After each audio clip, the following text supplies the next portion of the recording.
when Aaron's in this position, I can follow the curve of his fingers. Now, if I'm down here, he can support himself by straightening his wrist a little. You see? Whereas if he bends that wrist in, you feel? Yeah. So, let's say his fingers are curving, and I'm up the limb this way more, and I can follow that curve in. As I do that, he can straighten his fingers to defend it. Not stiff, just open them. Just open them.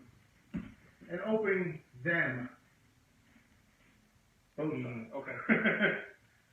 There you go. Wow. Just because it was soggy otherwise. Yeah. You see, so you got to be mindful when you're doing these standing or any postures that you're like making gentle curves that are not sharp angles. Because once he makes his hands in closer, as he brings them in closer, this angle becomes sharper and sharper. And as he brings them in closer, eventually this shoulder joint will break if he moves his elbows. You see? So the posture will collapse as his elbow comes towards side center. But as his elbow is out past side center, he can hold me off.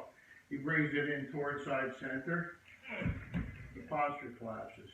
So the idea of the posture collapsing, if you come over here, is if Aaron pushes on me, you know, I can yield, but that allows momentums to build up. So Wang Xinjie would say, a small move is better than a large move. No move is better than a small move. So let's look at a large move. If he moves and I'm doing this, a lot of momentum builds up. If he moves and I do this, you see, he hasn't had time to build up his power on me.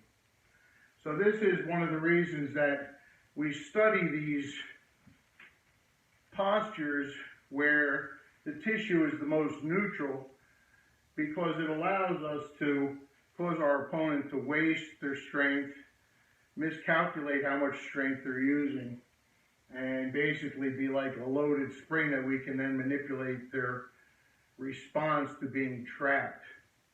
This type of posture also helps you to learn to not panic because you feel safe in the neutrality of it. If for some reason someone breaks into your posture, then you're back to moving to neutralize, which is typically what everyone does. So it's just a way of refining certain aspects of neutralization.